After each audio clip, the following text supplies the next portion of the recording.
Assalamualaikum warahmatullahi wabarakatuh.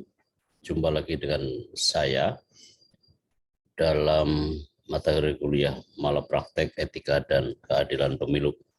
Ini adalah materi penutup dari bab 1 hingga bab ke-6 kemarin, termasuk bab ini.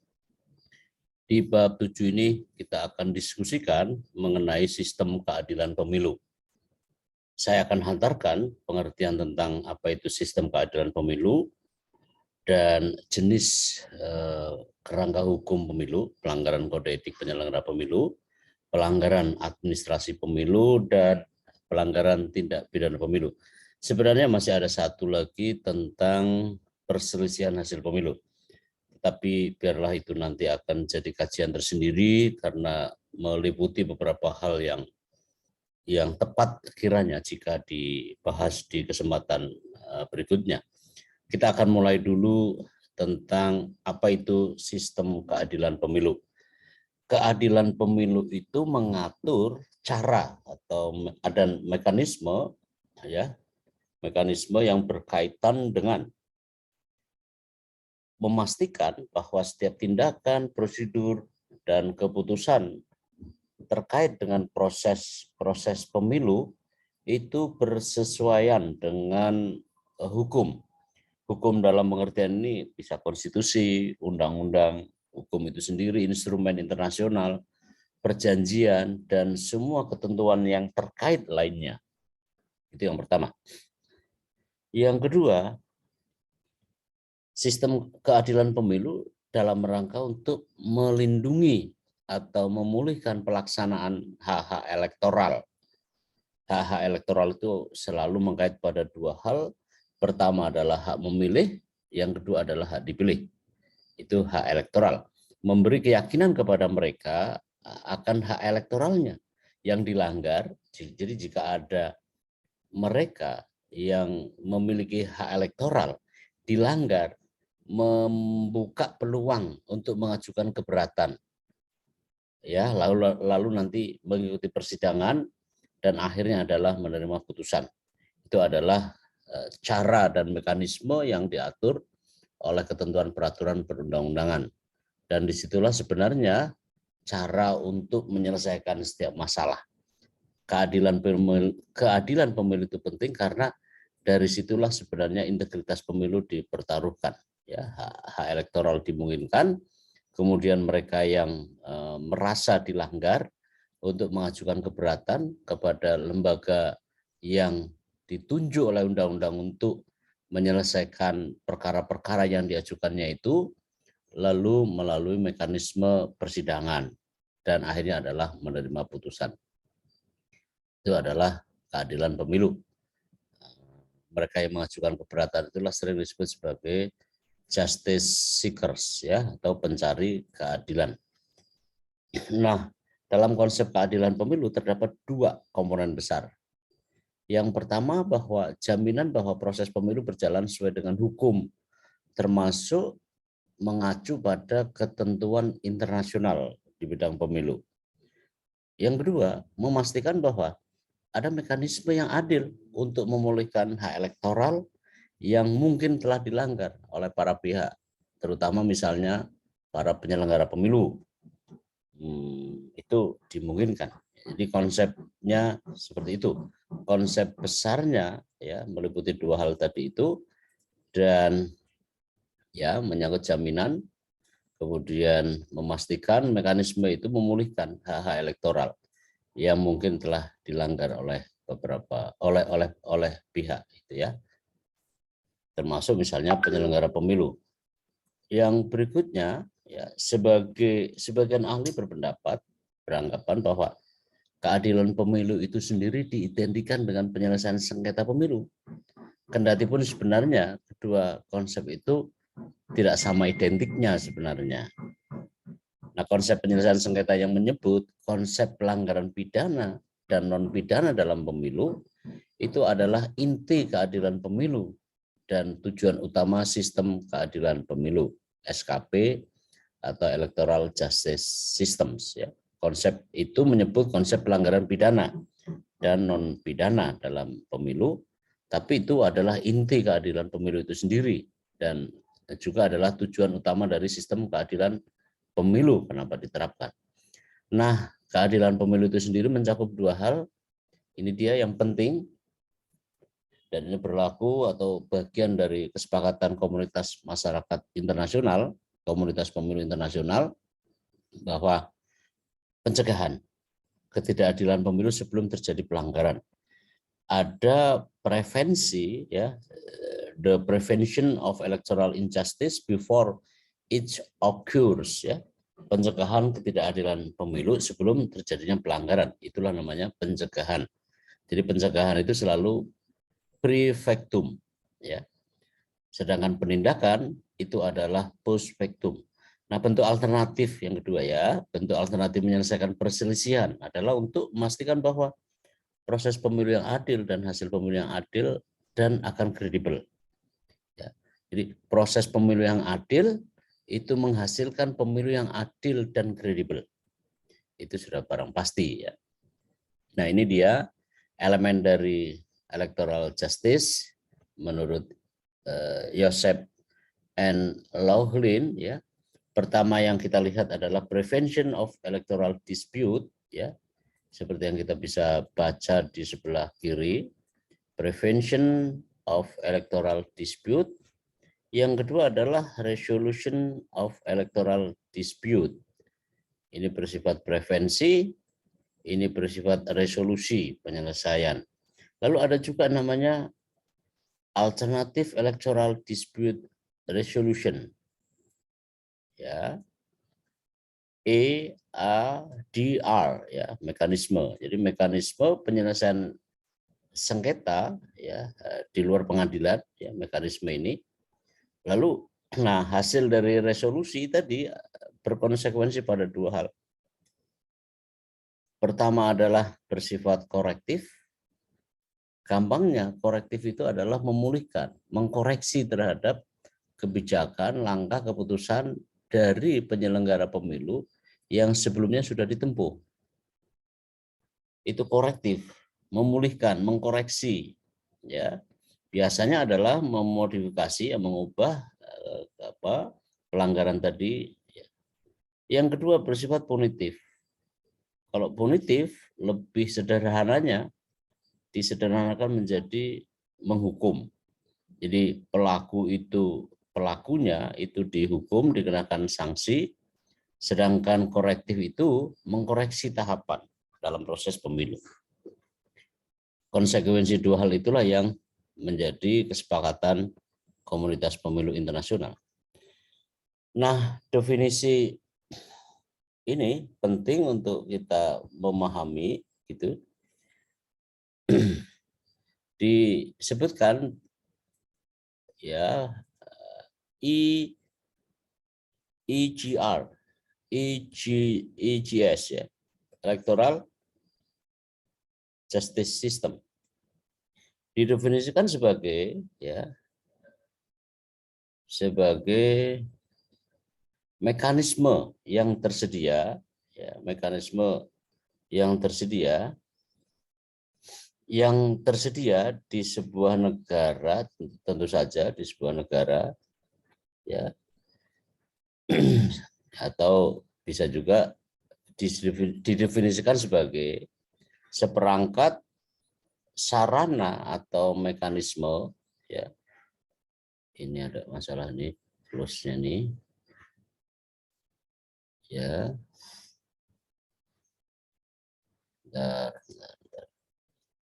Seperangkat sarana atau ajang atau mekanisme yang tersedia secara khusus di sebuah negara, kadang-kadang juga adalah dalam komunitas lokal tertentu atau bahkan konteks regional tertentu atau bahkan konteks internasional untuk, ya, untuk memastikan, ya, dan memverifikasi tindakan-tindakan dalam pemilu dan keputusan prosedur dan keputusan-keputusan, ya, dan keputusan pemilu apakah mematuhi peraturan perundang-undangan dalam kerangka hukum, kerangka kerjanya itu mereka kerangka kerja hukum, dan juga untuk melindungi atau memulihkan gitu, melindungi atau memulihkan ya mereka yang memiliki hak elektoral. Sekali lagi saya ingin katakan bahwa hak elektoral itu ada dua, hak memilih gitu ya, dalam rangka right to vote, atau juga hak dipilih, right to be candidate. Nah, itulah pemahaman kita mengenai electoral justice systems. Nah, sistem keadilan pemilu adalah instrumen kunci. Jadi dia itu instrumen kunci. Instrumen kunci, instrument of the rule of law and ultimate guarantee of compliance with the democratic principles of holding free, fair, and genuine election. Gitu ya. Jadi itu adalah instrumen kunci dari supremasi hukum dan jaminan utama kepatuhan terhadap prinsip demokrasi untuk menggelar ya, untuk menyelenggarakan pemilu yang bebas, adil, dan murni. Ya, bebas, adil, dan murni, genuine. Terjemahan saya terhadap genuine dalam kata ini adalah murni. Karena dalam pemilu itu ada satu istilah yang sangat penting, ialah menjaga kemurnian suara, gitu ya. Nah, saudara, unsur-unsur dari definisi kita bisa lihat. Pertama adalah seperangkat cara atau mekanisme di negara tertentu. Sudah barang pasti kita sepakat, ya, karena itu hanya berlaku di negara tertentu juga. Tujuannya adalah untuk memastikan, memverifikasi bahwa tindakan, prosedur, keputusan pemilu, ya, itu perlu diuji. Apakah sesuai dengan prosedur tadi, hukum tadi. Yang ketiga, untuk melindungi dan memulihkan hak-hak elektoral, hak memilih dan hak dipilih. Akhirnya adalah sistem peradilan pemilu, instrumen utama dari aturan hukum. Ya, peradilan yang diselesaikan secara lebih seksama melalui prinsip-prinsip peradilan pada umumnya. Nah, akhirnya adalah jaminan dipatuhinya prinsip pemilu yang diselenggarakan secara tadi free, fair, and genuine election. Itulah unsur-unsur dari definisi tentang sistem keadilan pemilu atau an electoral justice system. Nah, pentingnya sistem keadilan pemilu itu berangkat dari penjelasan seperti ini. Ya.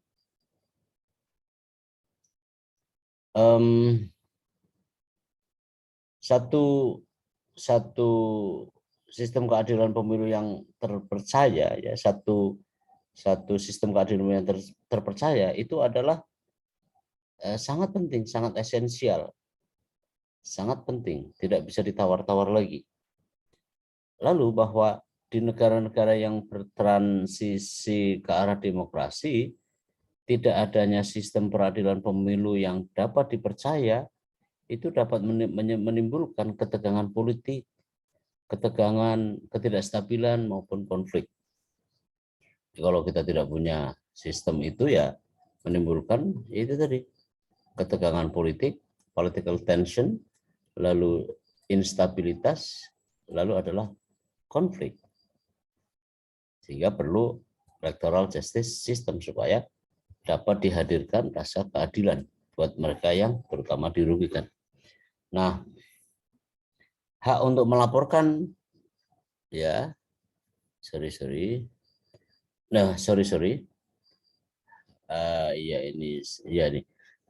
right to report electoral violence, ya, freely, hak untuk melaporkan pelanggaran pemilu itu memiliki satu keyakinan bahwa electoral justice system itu akan secara adil dan tegas memulihkan hak dan mengatasi penyimpangan, adalah kondisi yang dapat memulihkan persepsi legitimasi terhadap proses pemilu yang cacat.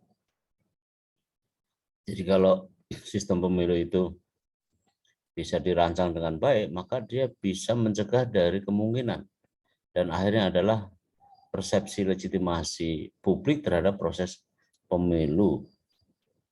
Ya, karena itu ya sorry dan karena itulah gitu ya, ini di sini ya.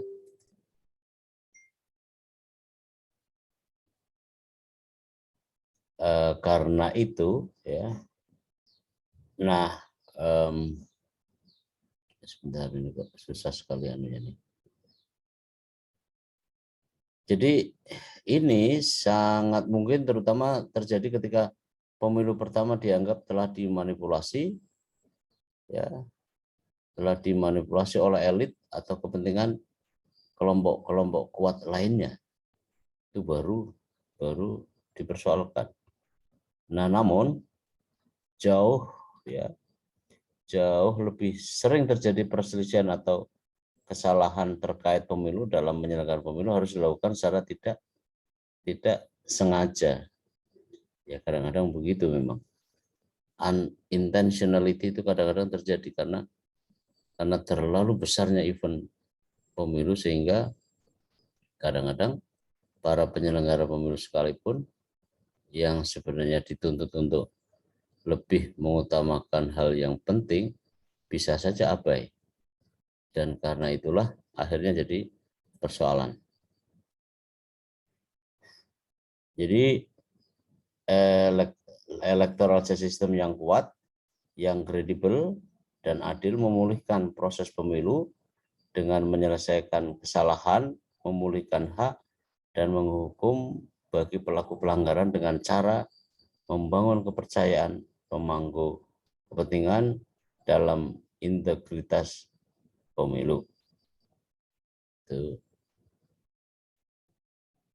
Nah, saudara, saya akan sampaikan jenis kerangka hukum pemilu kita. Di Indonesia, jenis kerangka pemilu itu ada 5. Pertama adalah pelanggaran kode etik penyelenggara pemilu. Kode etik penyelenggara pemilu ini berkaitan dengan kekeliruan yang dilakukan oleh penyelenggara pemilu karena dia melakukan atau tidak melakukan, saat diperintah dia tidak melakukan, saat seharusnya masih bisa dinego itu dilakukan. Pelanggaran kode etik penyelenggara pemilu. Yang kedua,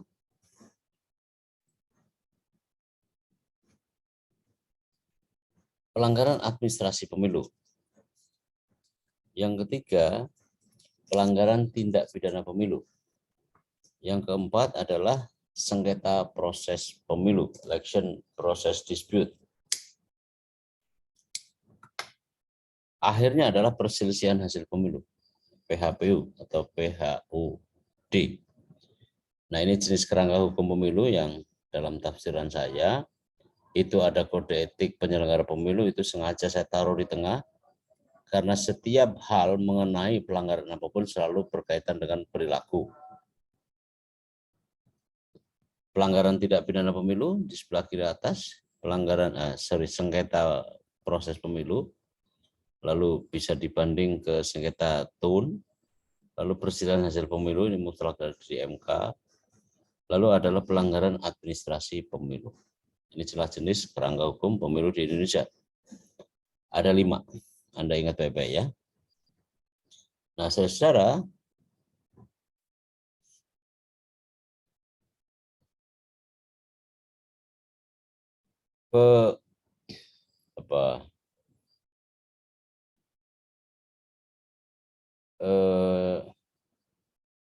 sistem keadilan pemilu ya, prinsip-prinsip umum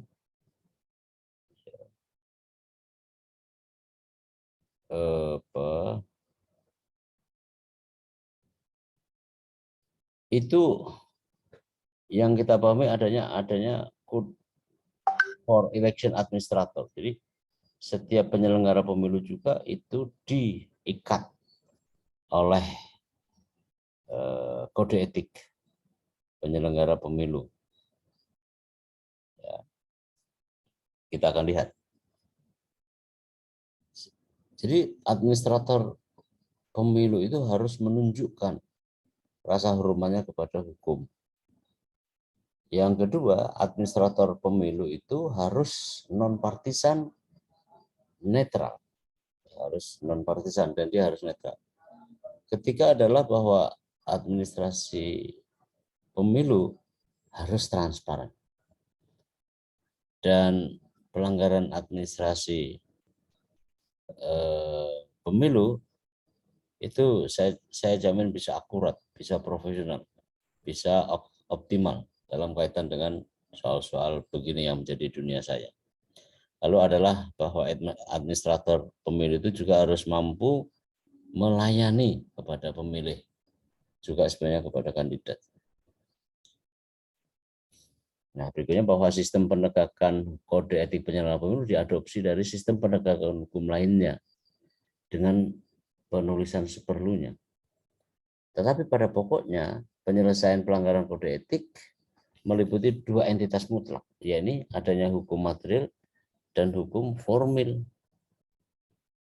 Di samping itu keduanya juga dituangkan ke dalam peraturan yang mengatur objektum litis dan subjektum litis.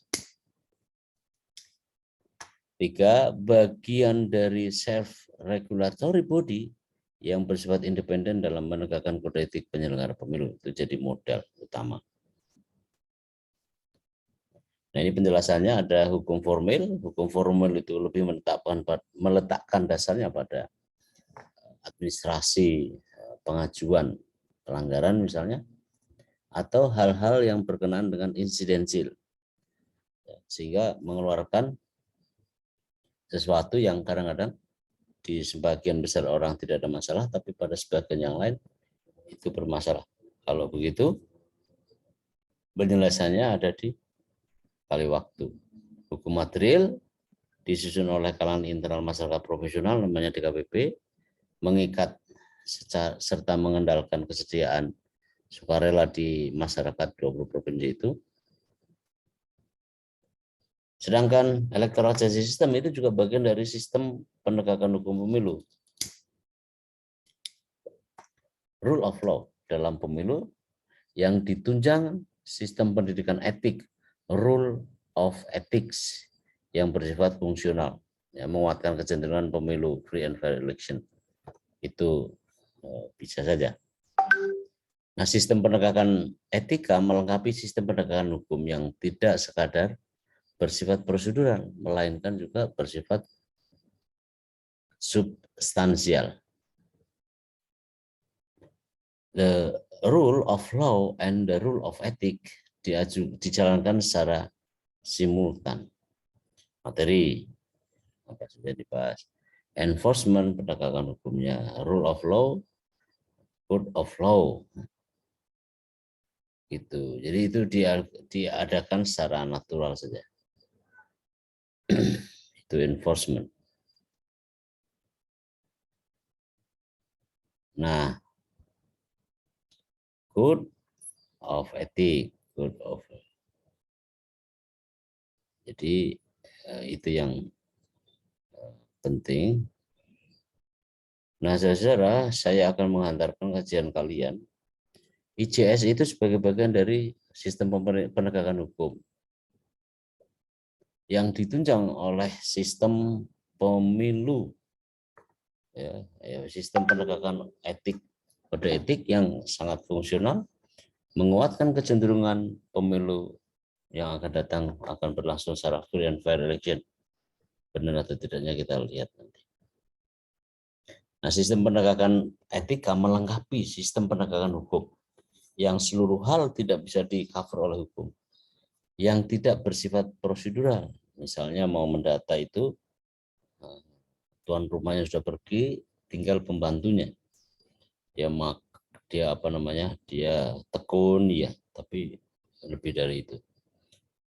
Nah, sistem penegakan etika melengkapi sistem penegakan hukum yang tidak sekedar bersifat personal melainkan substansial. Kita lihat rule of law and rule of ethics dijalankan secara bersama-sama. Materialnya, enforcementnya adalah DKPP, lalu rule of law, dan code of law. Kita lihat.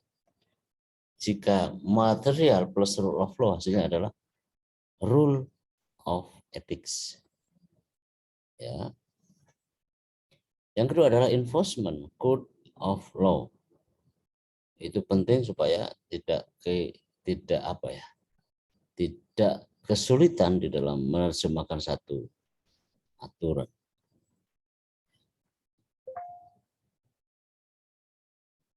Nah, kita akan mengacu pada rule of ethics, ya.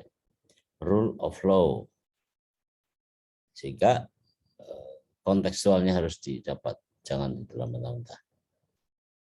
Warren electoral justice system didukung sistem hukum atau sistem etika yang bertujuan negosiasi demokrasi terpimpin, itu pasti ditopang oleh tegaknya dan dihormatinya etika bersama. The rule of law bekerja berdasarkan code of law, sedangkan rule of law berjalan ya, melalui proses peradilan yang independen, yang bisa untuk diajak arah kemajuan bangsa. Nah, demokrasi yang sehat tidak boleh sekedar bersifat personal, prosedural menurut hukum, tapi juga harus ditopang oleh the rule of law and the rule of ethics secara bersamaan atau dalam satu kalikan nafas. Nah, bedanya rule of law berdasarkan YouTube dan keterangan lain, itu diberitakan bahwa mereka sedang sibuk untuk mengofensi Ukraina. Nah, sedangkan the rule of ethics bekerja sama dengan code of ethics itu mencoba untuk mengimplementasikan ya, kemampuan di dalam bidangnya Sekretariat Jenderal KPU RI. Nah, kode etik penyelenggara pemilu itu lahir tidak dengan asal saja. Saya mengikuti bahasan isu-isu ini hingga pada satu simpulan bahwa kode etik itu karena pelanggaran sumpah jabatan. Yang kedua, kode etik itu satu kesatuan asas moral, etika, dan filosofis yang menjadi pedoman perilaku bagi penyelenggara pemilu. Berapapun kewajiban untuk larang, yang penting ini lulus. Dalam sistem pemilu di Indonesia, pelanggaran sebagaimana dimaksud ya di atas ya, A, B, D, ya itu kan ada RDP itu hari ini. Maka penilaian Bawaslu terhadap beberapa pelanggaran itu masih relevan. Undang-undangnya masih digunakan, komitmennya sudah ada, semangatnya juga ada gitu. Nah, saudara, siapa saja yang dapat bergerak di DKPP? Pertama adalah kelompok pengadu. Dia adalah pencari keadilan. Dia juga adalah pemantau pemilu serta masyarakat dan atau pemilih tersendiri. Ya. Pemantauan pemilu serta masyarakat dan atau lebih itu sudah pasti. Lalu penyelenggara pemilu sampai tidak selalu pertemuan itu produktif, tapi juga bisa produktif tergantung kita bermain saja. Nah, kelompok Pancasila, kelompok undang-undang dan masyarakat, termasuk pemilih, penyelenggara pemilu, dan rekomendasi Bawaslu kepada instansi yang terkait. Misalnya, kalau kita lihat ada musibah di gempa Sumbar dulu, ya kita kasih rendang. Kelompok teradu ini macam-macam. Ada administrator utama pemilu KPU, seperti kemarin ada penangkapan terhadap salah satu anggota KPU itu, ya ini anggota KPU, KIP provinsi, KIP kabupaten dan kota, untuk mencegah dari kemungkinan bahaya terburuknya dalam kaitan dengan soal ini. Nah, pihak-pihak lain ya, jadi pengadu ada teradu. Nah, sekarang adalah pelanggaran yang berkaitan dengan tidak memiliki kaitan langsung dengan kepentingan para pihak. Seperti mereka baby face ya, tidak mau demonstrasi, itu udah biasa ya. Nah, dalam persidangan DKPP juga dihadirkan asas atas permintaan pengadu dan atau diarahkan pada keadaan yang lebih besar lagi. Nah, ini diresmikan entahlah beberapa tahun yang lalu ya. Nah, saksi, orang yang mendengar dan melihat secara setara dan adil terkait pihak yang kedudukannya membuat keterangan tidak sah di bawah sumpah misalnya, untuk mempetisi duduk perkara yang sebenarnya. Ahli, sosok yang karena kaitannya dibandingkan dengan sidang untuk menyampaikan pendapat sesuai dengan keadaan, maka pihak ketiga inilah yang cukup intensif. Nah, ini adalah mekanisme penyelesaian perkara di DKPP. Saya rasa saya tidak perlu mengulang karena Anda juga bisa baca sendiri. Lalu administrasi pemilu. Ya. Administrator pemilu adalah proses multitahap yang kompleks yang melibatkan pendaftaran, penautan proses pembangunan suara yang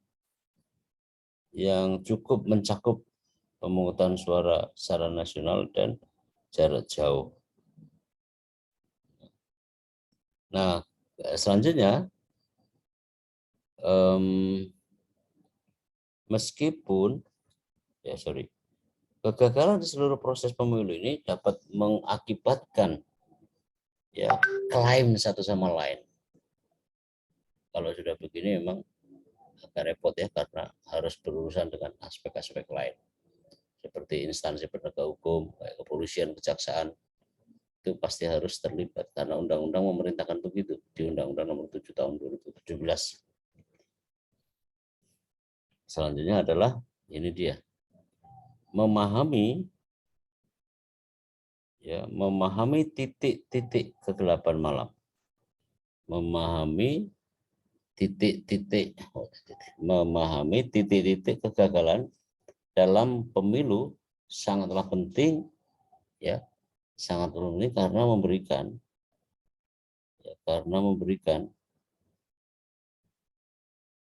kesempatan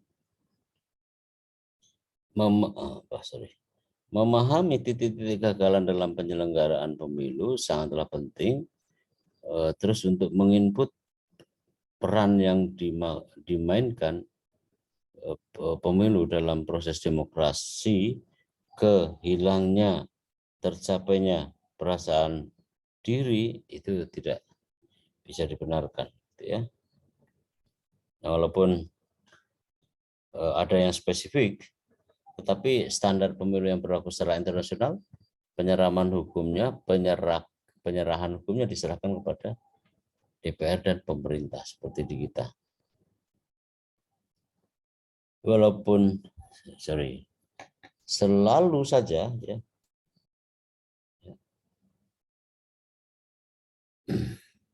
selalu saja peristiwa-peristiwa yang kadang-kadang kita tidak bisa sangka, justru pada hal-hal semacam itu. Orang kita sering ketemu tapi tidak mengungkapkan apapun kan, dia orang sibuk dan mana tahu ya, orang dia datang juga kita nggak tahu gitu. Nah, konsep pemilu internasional kembali menyelenggarakan kali ketiga aktivitas masa pra tahapan. Yang kedua, masa pelaksanaannya, election period. Yang ketiga adalah masa pasca pemilu, post election period. Nah, ketiganya disebut sebagai siklus pemilu di electoral system.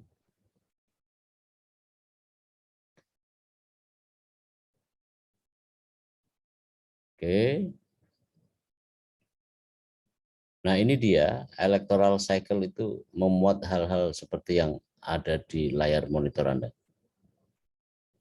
Ada di situ pre-election, election period, dan post-election period dengan masing-masing tafsir saya atas ini.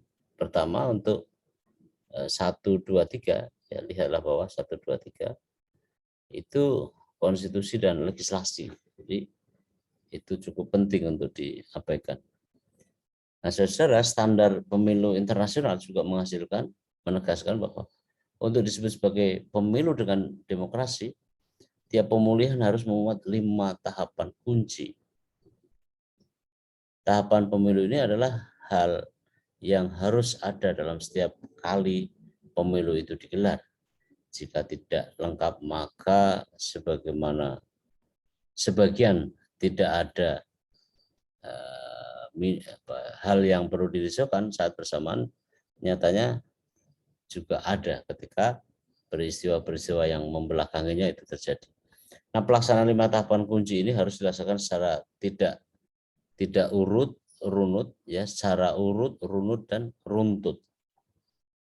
Ketiganya adalah pertama daftar pemilih, yang kedua pencalonan, yang ketiga kampanye, keempat pemungutan, penghitungan, dan rekapitulasi suara, dan akhirnya adalah penetapan hasil pemilu. Ini konsep besarnya, ya. Nah, ini saudara ada 5 kunci, ya, 5 kunci tahapan dalam pemilu. Seperti tadi itu ada voters list, daftar pemilih, ada nomination, ada kampanye, lalu memasuki kita hari H pemilu, ada 2 kemungkinan, counting atau voting, ya, yang seluruhnya adalah determination of election result. Sementara banyak yang belum bahkan dinamakan. Nah, saudara, kita masuk ke mengapa terjadi pelanggaran administratif. Pertama karena ini dia, desain dan dasar tentang peraturan. Masalah adalah saat Anda perlukan, Anda tidak ada. Itu sebenarnya begitu. Nah, ini adalah election assessment, ada desain dan solen, ketentuan peraturan perundang-undangannya bagaimana, fakta di lapangannya bagaimana. Itu untuk menilai apakah proses pemilu itu berjalan dengan sebaik-baiknya. Election violation, kekerasan. Itu adalah selisih antara desain dengan dasol, pelanggaran pemilu. Bisa juga dialami oleh para pejabat yang berwenang. Hasil dari penilaian mereka itu. Akhirnya adalah ini dia, pelanggaran administrasi pemilu, tindak pidana pemilu, dan kode etik penyelenggara pemilu. Nah, ruang lingkup pelanggaran administrasi itu dirumuskan sebagai pelanggaran tata cara, prosedur, mekanisme yang berkaitan dengan administrasi pelaksanaan pemilu dalam setiap tahapan menyelenggarakan pemilu kita. Nah, pokok dari pelanggarannya adalah seluruh mengenai pelanggaran dalam penyelenggaraan pemilu kecuali yang dikategori sebagai pelanggaran kode etik, maka harus disesuaikan.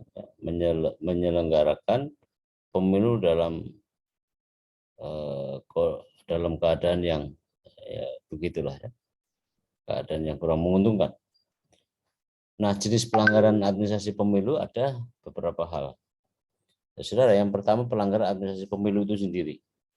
Perbuatan atau tindakan yang melanggar tata cara, prosedur, dan atau mekanisme yang berkaitan dengan administrasi pemilu. Pelaksanaan pemilu dalam setiap tahapan itu kedudukannya sangat-sangat strategis. Jenis pelanggaran administrasi yang kedua adalah TSM. TSM ini sudah jelas dalam rumusan kalimatnya, perbuatan tidak saja melanggar NSP, norma standar prosedur, atau mekanisme yang berkaitan dengan administrasi pelaksanaan pemilu dalam menyelenggarakan ini, maka disitulah sebenarnya pelanggaran TSM itu bekerja. Nah, yang ketiga adalah pelanggaran administrasi pemilu yang biasa atau ringan. Di pelanggaran pemilu ada subjenisnya, pelanggaran pemilu itu sendiri, pelanggaran TSM, dan pelanggaran administrasi pemilu yang biasa saja. Nah, sekarang kita masuk objektum litis dalam kaitan dengan administrasi pelanggaran administrasi pemilu. Objektum litisnya adalah perbuatan, tentu saja. Perbuatannya bagaimana? Karena tidak taat prosedur dan seterusnya. Perbuatan atau tindakan itu meliputi tata cara, prosedur, atau mekanisme yang berkaitan dengan administrasi pelaksanaan pemilu dalam setiap tahapan pemilu yang terjadi secara TSM. Ya, yang ketiga, perbuatan atau tindakan menjanjikan dan atau memberikan uang atau materi lainnya itu bisa masuk dalam kategori ini. Perbuatan atau tindakan yang melanggar cara prosedur yang berkaitan dengan administrasi penyelenggara pemilu di luar pelanggaran administrasi pemilu dan pelanggaran administrasi TSM sebagaimana maksud Bawaslu menentukan lain calon yang tidak perlu diragukan lah. Nah, kalau tadi objektum litis, sekarang subjektum litis. Para pihak pelapor, pihak terlapor dugaan pelanggaran TSM itu adalah subjektum litis. Nah, model putusan rekomendasi administrasi pemilu ini dia perbaikan administrasi terhadap tata cara, prosedur atau mekanisme sesuai dengan ketentuan peraturan undang-undangan. Itu adalah perbaikan administrasi. Yang kedua bisa juga ditegur secara tertulis. Tidak diikutkan pada tahapan tertentu dalam penyelenggaraan pemilu. Itu sudah pasti ya. Sanksi administratif lainnya sesuai dengan ketentuan peraturan perundang-undangan. Nah, ini adalah mekanisme penyelesaiannya administrasi pemilu. Silakan Anda simulasikan sendiri gitu ya. Begitu ada laporan diterima pengawas ya, lalu dikaji apakah ini temuan atau laporan pelanggaran. Yang berikutnya pemeriksaan kelengkapan dokumen. Syarat formil dan materinya harus terdukung gitu. Nah, pemeriksaannya seperti ini, seperti yang Anda lihat di monitor. Silakan diikuti secara sendiri. Nah, yang keempat adalah pelanggaran tidak pidana pemilu. Apa itu? Nah, ini kan terkait dengan, jadi kalau saudara lihat di undang-undang, setiap undang-undang, apalagi undang-undang nomor 7 tahun 2017, itu ada namanya ketentuan pidana. Itu tindak pidana. Tindak pidana ini ditangani oleh aparat penegak hukum dengan pintu pertama oleh pengawas pemilu untuk kemudian dibahas secara bersama-sama antara pengawas pemilu dan instansi penegak hukum. Itu yang perlu dipahami. Yang ketiga, prosedur penanganan penyelesaian pelanggaran tidak pidana pemilu dibatasi oleh limitasi waktu. Ada 5 hari kerja tambah 2 hari visa, ada hari 7, lalu justiciable minta keadilan dan seterusnya. Nah, muara akhir dari tindak pidana pemilu adalah di pengadilan. Ya, itu kalau pidana. Nah, tujuan dari penegakan kriminal ini adalah ini dia, menciptakan free and fair election. Ya, pemilu harus begitu ya. Tidak boleh tidak. Menciptakan, mendorong free and fair election. Yang kedua, memelihara integritas pemilu. Menciptakan iklim yang demokratis selama dalam masa pemilu. Yang ketiga, basis perbaikan. Jadi inilah dasar bagi pencari keadilan untuk menuntut hak-haknya. Yang keduanya itu baik partisipan maupun voters itu adalah bagian dari pencegah, dari usaha untuk mencari pekerjaan. Memelihara dan menciptakan ketertiban sosial selama penyelenggaraan pemilu. Nah, skop tindak pidana pemilu ini, trivial rule breaking, pelanggaran aturan sepele yang merugikan kasus di mana kandidat melanggar hukum pemilu karena alasan yang sepele.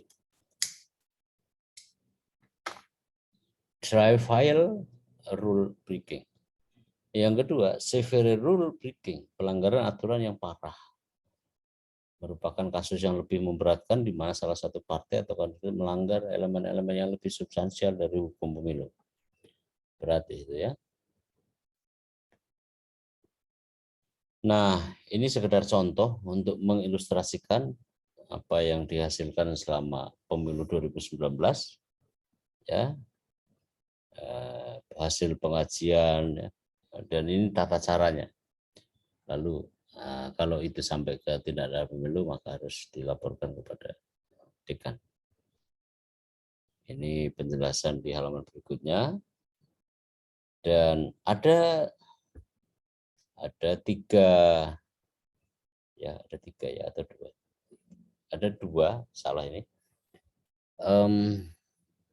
Penyelesaian berbagai sengketa dalam pemilu. Pertama adalah formal atau mengkoreksi mekanisme yang sudah ada yang saya jelaskan tadi. Yang kedua punitive mechanism. Ya, jika ada criminal offenses ya. Itu yang dapat saya sampaikan di dua hal yang menjadi penting dalam penyelesaian sengketa proses sengketa elektoral. Formal atau corrective mechanism, yang kedua punitive mechanism. Demikianlah saudara-saudara, mudah-mudahan ada manfaatnya. Kita akan soal lagi di materi kuliah yang akan datang. Assalamualaikum warahmatullahi wabarakatuh.